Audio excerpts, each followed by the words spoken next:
Sapagkat ilang libong taon na ang nakalipas, mayroong isang hari na may lahat ng bagay. At kapag sinasabi kong lahat, ito'y dahil hindi lamang niya natamasa ang lahat ng makamundong kaligayahan na maaaring hilingin ng isang tao, kundi mayroon din siyang Diyos sa kanyang tabi. Siya si Solomon, isa sa pinakamalalaking hari sa buong kasaysayan. Ngunit sa likod ng lahat ng kaluwalhatiang ito, may isang madilim na lihim, isang bagay na nagsimulang mangyari sa mga huling araw ng kanyang paghahari.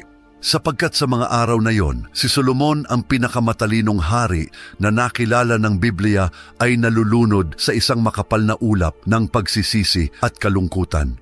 Ang taong minsang pinagpala ng Diyos ng walang kapantay na karunungan, walang limitasyong kapangyarihan at walang katapusang yaman, ngayon ay nakaharap sa isang kapalaran na hindi niya kailanman inaasahan. Tingnan natin ang kanyang naging landas, ang mga huling araw niya, ang kanyang katapusan at ang mga pagkakamali na nagdala sa kanya sa ganap na pagkawasak. Sa mga pasilyo ng palasyo ni David, ang katahimikan ay napuputol ng mabilis na mga hakbang ng mga lingkod. Ang kaharian ay dumaan sa magulong panahon. Si David, ang hari na tinalo ang mga higante, ngayon ay humaharap sa sarili niyang mga anino. Ang kasalanan kay Batseba ay nagdala ng sakit at malalim na mga kahihinatnan at ang pagkamatay ng kanyang unang anak kay Batseba ay tila nagtatakda ng isang mapait na kabanata sa kanyang buhay. Ngunit sa gitna ng kadilimang ito, isang bagong pangako ang sumilay, ang kapanganakan ni Solomon. Iba sa kanyang mga kapatid, ang kapanganakan ni Solomon ay hindi tanda ng digmaan o mga pagsasabuatan, kundi ng pag-asa. Ang kanyang pangalan, Solomon, ay may malalim na kahulugan, kapayapaan. Si Solomon ay hindi lamang anak ni David at Batseba, kundi isang pangako ng isang bagong simula para sa royal na lahi. Sa ikalawang Samuel, Kabanata 12, talata 25, mababasa natin, "At inibig siya ng Panginoon at nag-utos sa pamamagitan ng propetang si Natan na siya'y tawaging Jedidias dahil sa Panginoon." Si Natan, ang propetang humarap kay David sa kanyang pinakamadilim na sandali, ang naghayag ng tunay na papel ni Solomon. Tinawag niya siyang Jedidias na nangangahulugang minamahal ng Panginoon. Habang lumalaki si Solomon, papalapit na ang pagtatapos ng mga araw ng paghahari ni David. Hindi na siya ang batang pastol na humarap kay Goliath o ang hindi matatalong mandirigma sa mga laban. Ngayon, si David ay isang matandang hari. Iniisip na ang pagpapatuloy ng kanyang lahi at ang kinabukasan ng trono ng Israel. Para kay David, ang edukasyon ni Solomon ay hindi lamang isang usaping politikal o estratehiya, isa itong misyon mula sa Diyos. Alam ni David na ang kanyang anak ay may napakalaking responsibilidad. Pamunuan ang Israel, hindi sa pamamagitan ng espada, kundi sa pamamagitan ng karunungan. Hindi nagtipid si David sa paghahanda kay Solomon para sa tadhana nito. Ang batang prinsipe ay tinuruan ng pinakamahuhusay na guro, natuto tungkol sa politika, mga batas, at higit sa lahat, ang kahalagahan ng paglakad ng matuwid sa harap ng Diyos. Sa huling sandali ng kanyang buhay, tinawag ni David si Solomon para bigyan ng huling payo. Ang mga salita ni David ay naghatid ng pagmamadali ng isang amang alam na iiwan niya ang isang pamana na mas dakila pa kaysa anumang kaharian sa mundo. Sundin mo ang mga utos ng Panginoon, ang iyong Diyos, sa pamamagitan ng paglakad sa kanyang mga landas, upang ikaw ay magtagumpay sa lahat ng iyong gagawin. Mga Hari, Kabanata 2, talata 1 hanggang 4. Si David ay laging nagpapaalala kay Solomon ng banal na pangako na nakapalibot sa kanila. Sa ikadalawang Samuel, Kabanata 7, talata 12, pinagtibay ng Diyos ang isang tipan kay David na nagsasaad na matapos ang kanyang kamatayan, isa sa kanyang mga inapo ang magmamana ng trono at magtatayo ng templo ng Panginoon. Ang inapo na ito ay si Solomon. Hindi lamang siya maghahari, kundi siya rin ang napiling magtayo ng tahanan ng Diyos sa Jerusalem, isang lugar kung saan magtatagpo ang bayan ng Israel at ang kanilang lumikha. Ang paglilipat ng kapangyarihan sa kaharian ng Israel ay hindi naging madali. Si Adonias, ang pinakamatandang kapatid ni Solomon, ay kumilos ng maaga bago pa man matiyak ang kahalili. Ipinroklama niya ang sarili bilang hari, nagtipon ng mga tagasunod at inakalang ang trono ng Israel ay kanya na walang pagtutol. Ngunit si David, bagaman mahina na, ay nananatiling taglay ang banal na autoridad sa kanyang sambahayan. Sa gabay ng propetang si Natan at ni Batseba, ina ni Solomon, mabilis na kumilos ang hari. Iniutos niya na ang pari na si Zadok at ang propetang si Natan ay magpahid ng langis kay Solomon bilang lehitimong hari ng Israel. Isinagawa ang seremonya na may malaking pagdiriwang at ang bayan ay nagpuri sa bagong hari habang nagpatugtog ng mga trumpeta. Mga Hari, Kabanata 1, Talata 39. Nang suot na ni Solomon ang korona sa kanyang ulo, agad na niyang ipinakita na siya ay magiging isang kakaibang hari. Sa halip na maghiganti agad laban kay Adonias, kumilos siya ng may ingat, inialok ang awa sa kanyang rebelding kapatid, basta't ito ay manatiling tapat. Ngunit hindi ito ang magiging nag-iisang matalinong desisyon ni Solomon sa kanyang unang mga araw bilang hari. Matapos siyang koronahan, nagkaroon si Solomon ng isang kakaibang karanasan kay Yahweh. Sa isang panaginip, nagpakita sa kanya ang Panginoon at inalok siya ng anumang bagay na maaaring naisin ng isang monarka, kayamanan, kapangyarihan o buhay ng kanyang mga kaaway. Ngunit si Solomon na may kamalayan sa bigat ng kanyang responsibilidad ay humiling ng isang hindi inaasahang bagay. Hiniling niya ang karunungan. Bigyan mo nga ang iyong lingkod ng pusong nakakaunawa upang hatulan ang iyong bayan, upang makilala ang mabuti at masama. Mga Hari, Kabanata 3, Talata 9. Ang kahilingang ito ay labis na umantig sa puso ng Diyos. Sa halip na unahin ang kanyang pansariling interes, nais ni Solomon na mamuno ng may katarungan at pangunawa. Tinugunan ng Diyos ang kanyang kahilingan at ipinangako hindi lamang ang karunungan, kundi pati na rin ang kayamanan at kapangyarihan. Narito, ibinigay ko sa iyo ang isang pusong marunong at nakakaunawa na walang kapantay sa nauna sa iyo at walang magiging katulad mo pagkatapos mo. Mga Hari, Kabanata 3, Talata 12.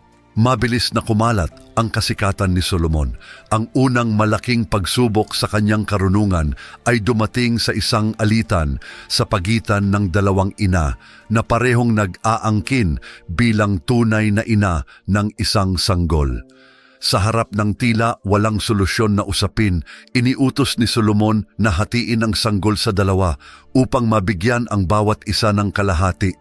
Ang tunay na ina na puno ng pagmamahal ay nakiusap na ibigay na lang ang sanggol sa kabilang babae, sa gayoy isiniwalat ang kanyang tunay na pagiging ina. Ang bayan ay namangha sa pangunawa ng hari. Narinig ng buong Israel ang hatol na ibinigay ng hari at sila'y natakot sa hari sapagkat nakita nila na ang karunungan ng Diyos ay nasa kanya upang magpasya ng katarungan. Mga Hari, Kabanata 3, Talata 28. Si Solomon, sa rurok ng kanyang kaluwalhatian, ay nakita ang kanyang kaharian na umunlad ng walang katulad bago siya. Ang kanyang kasikatan ay kumalat sa buong kilalang mundo at ang mga bunga ng kanyang karunungan ay naging malinaw sa bawat aspeto ng kanyang pamumuno. Gayunpaman, wala nang mas dakila sa mga nagawa ni Solomon kaysa sa pagtatayo ng templo ng Jerusalem. Ito ang obra maestra ng kanyang buhay, ang sukdulan ng kanyang pananagutan sa Diyos, at ang katuparan ng pangako na ibinigay sa kanyang amang si David. Ang templo ay hindi isang karaniwang gusali. Ito ang simbolo ng tipan ng Diyos sa Israel, isang banal na lugar kung saan ang Panginoon mismo ay mananahan sa gitna ng kanyang bayan. Nang umakyat si Solomon sa trono, ang pangarap na ito ay hindi pa natutupad. Ngunit sa ika-4 na taon ng kanyang pamumuno, Ayon sa Mga Hari, Kabanata 6, sinimulan niya ang dakilang proyektong ito. Sa loob ng 7 taon, ang gawain ay tuloy-tuloy, kasama ang mga bihasang manggagawa at mahalagang materyales na nagmula sa iba't ibang rehiyon. Isipin ang tanawin, mga higanting blok ng bato, pinutol ng tahimik sa mga batuhan, dinala sa lugar ng pagtatayo nang hindi naririnig ang ingay ng martilyo o anumang kasangkapan sa bundok kung saan itatayo ang templo. Ang bawat detalye ay ginawa ng may katumpakan. Ang mga panloob na pader ay tinakpan ng ginto, ang mga sedro at mga palamuting hiyas ay kumikislap. Ang banal ng mga banal, ang lugar kung saan ilalagay ang kaba ng tipan, ay pinalamutian ng may pag-aingat upang ipakita ang kabanalan ng kataas-taasang Diyos. Nang tuluyang matapos ang templo, inialay ito ni Solomon sa pamamagitan ng isang panalangin na tumagos sa puso ng lahat ng naroroon. Ngayon, O Diyos ng Israel, tuparin mo ang iyong salita, idineklara niya, nananawagan ng mga pagpapala at humihiling na manahan ang Panginoon sa gitna ng kanyang bayan. Ang tugon ay agarang dumating. Ayon sa Mga Hari, Kabanata 8, Talata 11, na puno ng kaluwalhatian ng Diyos ang templo ng napakalakas, kaya't halos hindi makapanatili ang mga pari sa kanilang pagkakatayo. Ang templo ng Jerusalem ay hindi lamang ang espiritual na puso ng Israel, kundi pati na rin isang simbolo ng kasaganaan nito sa ilalim ng pamumuno ni Solomon. Ang kayamanan ay dumadaloy patungo sa Jerusalem mula sa malalayong lupain. Gayunpaman, ang kapangyarihan ni Solomon ay hindi lamang limitado sa karangyaan ng kanyang mga gusali at karunungan. Pinalawak din niya ang kanyang impluensya sa pamamagitan ng mga estratehikong alyansa pampolitika. Ngunit dito nagsisimula lumitaw ang ibang panig ni Solomon upang matiyak ang kapayapaan at palakasin ang kanyang relasyon sa ibang mga kaharian. Nagpakasal si Solomon sa iba't ibang prinsesa mula sa ibang mga bansa na bumuo ng mga diplomatikong ugnayan na magbibigay ng seguridad sa Israel. Sa unang aklat ng Mga Hari, Kabanata 11, mga talata 1-4, isinasalaysay ang maraming kasal ni Solomon sa mga prinsesa mula sa iba't ibang mga bansa, mga Ehipsyo, Moabita, Amonita, Edomita, Sidonita at Hitita. Ang mga alyansang ito sa isang banda ay nagpalakas sa kapangyarihan ng Israel, ngunit sa kabilang banda nagdala ng malalim na espiritual na mga kahihinatnan. Ang mga babaeng ito na nagmula sa mga lupain kung saan sinasamba ang ibang mga Diyos ay nagkaroon ng impluensya kay Solomon. Ang pagbabago ay unti-unti sa simula. Napansin mo na ba kung paano ang maliliit na paglihis sa daan ay maaring magpatong-patong hanggang sa ganap na mawala sa landas? Ganito ang nangyari kay Solomon. Sa kanyang pagpapakasal sa maraming banyagang babae, dinala niya sa Israel ang mga kaugaliang taliwas sa mga kautusan ng Diyos. Ang mga babaeng ito ay hindi lamang mga kasosyo sa politika, ngunit kasama nila ang kanilang sariling mga paniniwala at relihiyosong gawi. At si Solomon, na dapat sanay maging isang halimbawa ng katapatan sa Diyos, ay nagsimulang payagan ang pagtatayo ng mga dambana para sa mga Diyos-Diyosan na sinasamba ng kanyang mga asawa. Sa unang aklat ng Mga Hari, Kabanata 11, mga talata 5-8, mababasa natin na sinundan ni Solomon si Astarote, ang diyosa ng mga Sidonita, at si Milcom, ang kasuklam-suklam na diyos ng mga Amonita. Nagtayo siya ng mga dambana para sa mga diyos na ito, kabilang si Kamos, ang diyos ng Moab, at si Moloch, ang kasuklam-suklam na diyos ng mga Amonita, sa bundok na nasa tapat ng Jerusalem. Maiisip mo ba ang tanawin? Ang parehong bundok kung saan nakatayo ang templo ng Diyos ay naglalaman na rin ngayon ng mga dambana para sa mga huwad na Diyos. Parang ang kalinisan ng espiritualidad ng Israel ay unti-unting nalalason. Naisip kaya ni Solomon ang ginagawa niya? O tulad ng nangyayari sa marami sa atin, unti-unti siyang lumayo hanggang sa isang araw ay nakita niyang masyado na siyang malayo upang makabalik? Ang kanyang puso na dati nakatuon ng buo sa Diyos ay nagsimulang mahati.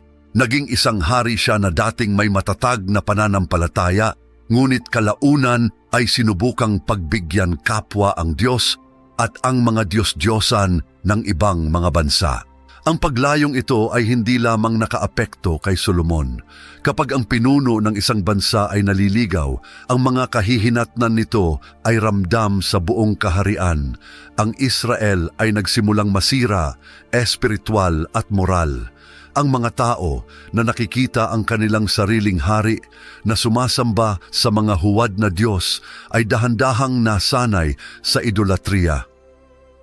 Naglitawan ang mga altar para sa mga Diyos-Diyosan sa buong kaharian at ang dedikasyon sa Diyos ng Israel ay unti-unting nawawala. Ang huling mga araw ni Solomon ay puno ng malalim na pagsusuri sa sarili at ng mabigat na pasanin ng mga kahihinatnan ng kanyang mga gawa.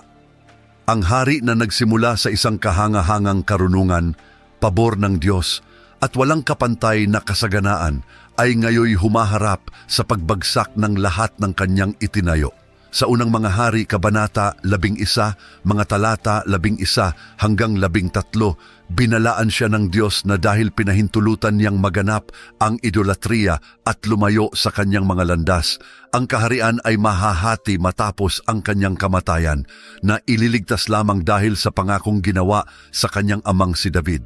Isipin ang bigat ng mga salitang ito kay Solomon, ang haring nagtaguyod ng Israel bilang isang makapangyarihang bansa, ay ngayoy natagpo ang walang kakayahang pigilan ang pagbagsak nito. Ang mga kayamanan at karangyaan na dati nasa paligid niya ay nawalan na ng ningning at ang hari na dati makapangyarihan ay nakaramdam ng bigat ng kanyang mga maling desisyon. Ang kanyang moral at espiritual na pagkabulok ay nagdulot din ng paghina ng kanyang kaharian. Ilan sa mga eskolar ay naniniwala na sa mga huling taon ng kanyang buhay, isinulat ni Solomon ang aklat ng Ecclesiastes, isang akdang nagdadala ng tono ng pagsisisi at pagmumuni-muni. Ang tanyag na pahayag na walang kabuluhan, lahat ay walang kabuluhan.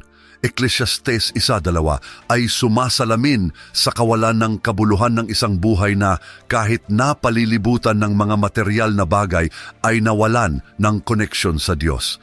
Kinikilala niya na sa malayo sa Diyos ang kanyang mga tagumpay ay panandalian at walang saysay. Sa mga huling sandali ng kanyang buhay, malamang na nakita ni Solomon ang mga palatandaan ng mga darating na mangyayari. Ang kaharian na itinayo niya ay nagsimulang magpakita ng mga bitak, lumalakas ang mga panloob na tensyon at ang mga panlabas na kaaway ay humuhusay. Ayon sa ilang tradisyong rabiniko, maaaring naging biktima si Solomon ng isang sakit na nagpahina sa kanya na nagdulot ng kanyang mabilis na pagtatapos. Ang iba pang mga teorya ay nagsasabing namatay siya ng natural na mga sanhi na matanda na at pinagdaanan ang emosyonal at pisikal na paghihirap ng kanyang mga taon ng pagkabulok. Bagaman hindi partikular na tinutukoy ng kasulatan kung paano siya namatay, may mga interpretasyon na nagsasabing maaaring namatay si Solomon ng payapa sa gitna ng malalim na pagsisisi at pagkilala na ang kanyang mga pagpili ay nagpahina sa Israel mula sa landas ng Diyos. Ang kanyang paghahari na nagsimula sa sobrang ningning ay nagtapos sa isang tahimik na pagdadalamhati tungkol sa kung ano ang maaaring nangyari. Pagkatapos ng kanyang kamatayan, ayon sa sinabi ng Diyos, nahati ang kaharian. Hindi na muling naging pareho ang Israel. Ang kwento ni Solomon ay isang makapangyarihang babala tungkol sa kung paano kahit ang pinakamarurunong ay maaaring maligaw at kung paano ang pagsuway sa Diyos ay may malalim at pangmatagalang mga bunga. Ang kwento ni Solomon ay nagpapaalala sa atin ng isang makapangyarihang katotohanan. Walang halaga ang pag-angkin sa buong mundo kung sa proseso nawawala natin ang pinakamahalaga. Binalaan tayo ni Jesus sa Marcos Kabanata 8, versikulo 36. Sapagkat ano ang pakinabang ng tao kung makamtan man niya ang buong sanlibutan, ngunit mapapahamak ang kanyang kaluluwa. Si Solomon ay nagkaroon ng lahat, karunungan, kayamanan, kapangyarihan, ngunit sa huli nang siya'y lumayo sa Diyos, napagtanto niyang ang lahat ay walang saysay. At kapag nagdadalawang isip ka tungkol sa isang bagay, isipin mo ano kaya ang gagawin ni Jesus. Nais ba niyang gawin, isipin o sabihin ko ito? Pag-isipan, inaasahan kong naging mahalaga sa iyo ang nilalamang ito.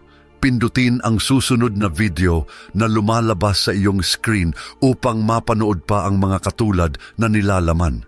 Pagpalain ka ng Diyos at naway manatili ka sa Kanyang gabay.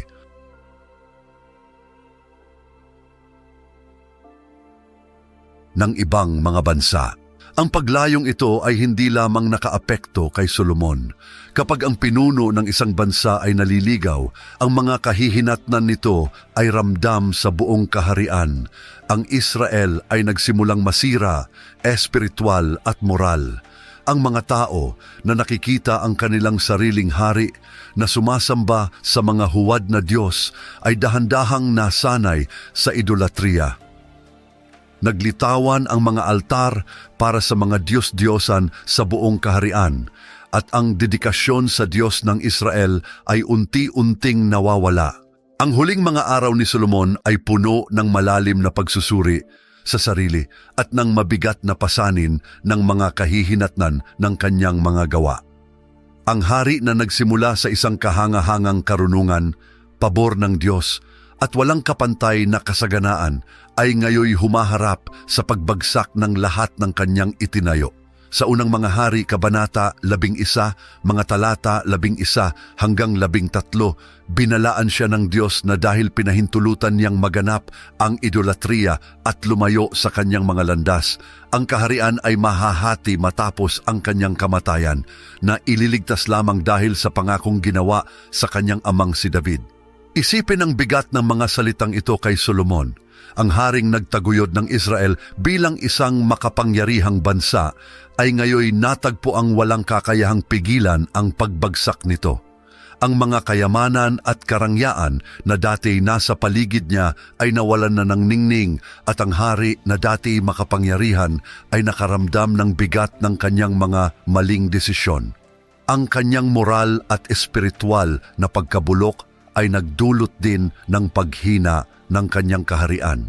Ilan sa mga eskolar ay naniniwala na sa mga huling taon ng kanyang buhay, isinulat ni Solomon ang aklat ng Ecclesiastes, isang akdang nagdadala ng tono ng pagsisisi at pagmumuni-muni.